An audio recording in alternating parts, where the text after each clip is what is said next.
I'm painting Sucu today. She's a shy little family dog, so shy in fact that even though I've met her many times, she still won't let me touch her when we meet again. She just stares at me from a distance like, who are you and why are you back? I painted her portrait on a small 15 by 15 centimeter MDF board. First I prepped the surface with a layer of gesso. This is really important because oil paint can actually damage the surface over time if there is no absorbent protective layer in between. Gesso creates a barrier and also gives the surface a nice grip. It makes the paint glide more smoothly. And speaking of glide, if you want extra slip to your paint, you can add a bit of linseed oil. I sometimes mix linseed oil with turpentine to create a medium.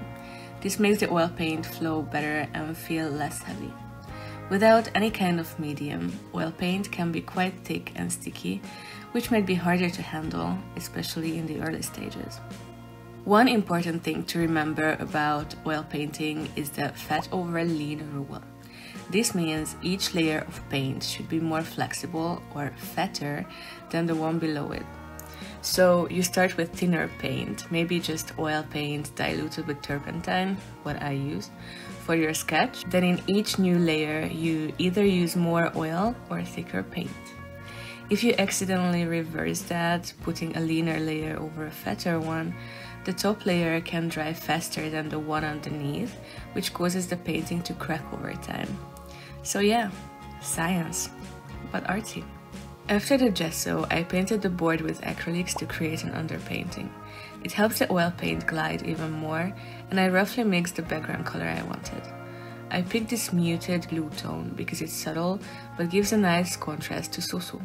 And it will also look great against the dark red patterned wallpaper where the painting will hang. At first I considered green or maybe pastel tone, but green with red, too Christmassy, and pastel would have just blended into her light fur too much. This dusty blue gives enough contrast without being overwhelming. As usual, I started sketching the placement with diluted oil paint, just a tiny dip of turpentine on the brush.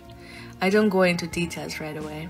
Instead, I sketch loosely and block in the overall shape. That way, if the placement is off, like in this case where the subject ended up too low, it's easy to fix and there is no heartbreak over wasting time or materials. Once I'm happy with the placement, I begin blocking in the main areas.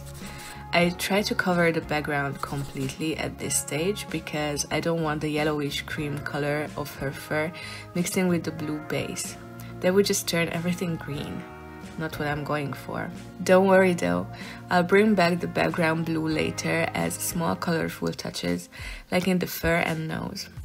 Honestly, this is the stage where it looks the worst, but it's how painting goes. It's very much a trust the process kind of thing.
White fur is tricky. You'd think, okay, just paint it white. But in reality, white fur reflects and absorbs so many colors. You'll see yellows, blues, and even pinks where the fur is thin and the skin shows through. Sucu has relatively short hair on her head. To capture that, I laid down a middle tone, not too light, as a base, depending on how much depth or realism I want in that area. I then added some mid-tone beige shadows, especially under her head and on her neck, to help the head stand out from the body. It still looks a bit flat here, but as I build up more layers and details, it'll start to pop more and more. When I added lighter strokes into the shadowed area, it instantly looked more like actual fur, even though we're still in the early layers.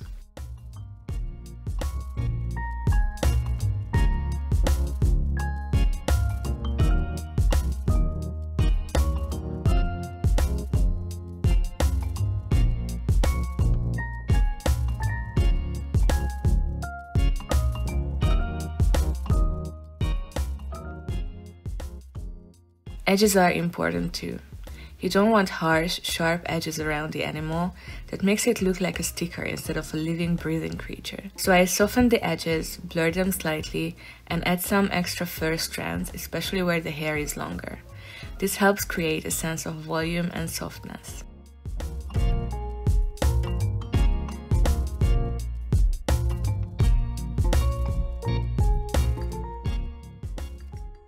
The little special color I added in this painting is pink. It complements the subtle pink tones around her eyes and also works well with the deep red background where the painting will hang. I didn't want to use straight red, that would have been too harsh and clashed with the fur. Pink gives just the right amount of extra something. She has a brownish patch on one side, so I started that area with a pinkish tone. The rest of her coat has this yellowish cream color, and on the head I painted in lighter patches to give the illusion of shorter fur. For the longer fur, like on the neck and body, I used visible strokes to mimic hair strands. This helps separate those two areas and adds realism. Painting fur is basically a lot of tiny strokes, but I never paint every single hair. I always observe the direction of the fur and try to capture that overall movement. That's what gives it life. Over this pink, I layered the warm orange tones in the colored patch of her fur. Layering like this creates vibrancy because the lower color shines through a little and enriches the upper layer. Next, I added more light fur strokes on the body and head, basically wherever the form needed more light.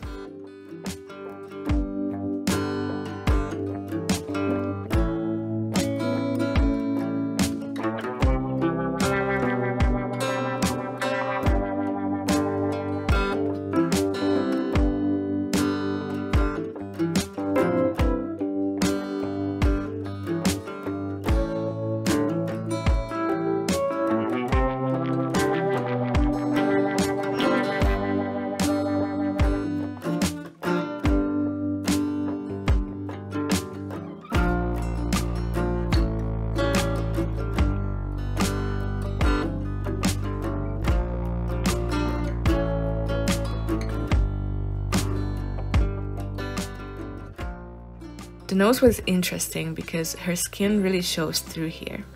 It has a brownish tone in real life, but I replaced it with blue to tie in the color harmony. I know, blue nose sounds kind of weird, but trust me, it works.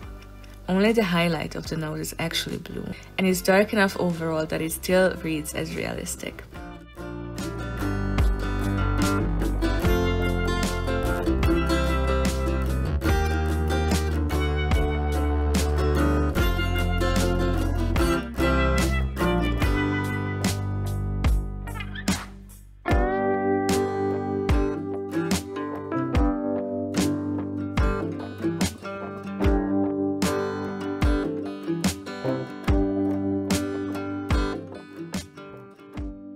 Then I shaped the eyes using dark brown and started refining the features around the head.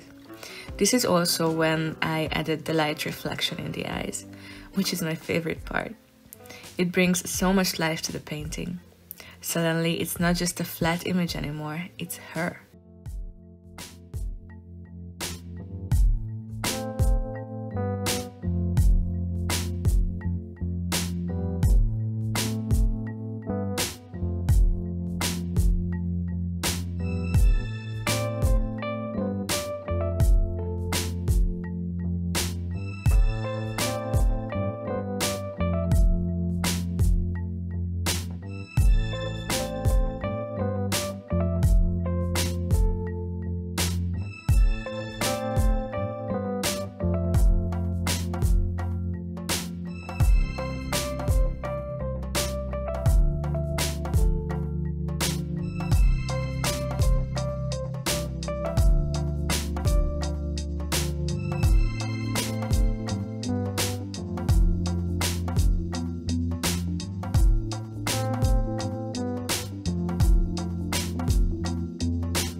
After some extra fur details, I moved on to finalizing the background. Now, it doesn't show on the footage, but I actually had one earlier pass with oils on the background that either got lost or I forgot to record. I honestly don't know. But it's okay, it wasn't a huge chunk of the process, and you still get to see the final results clearly. And with a few last touches, the portrait of Sucu is complete. Let me know what you think in the comments, and if you'd like to see more painting videos like this, don't forget to follow me. Until next time, bye!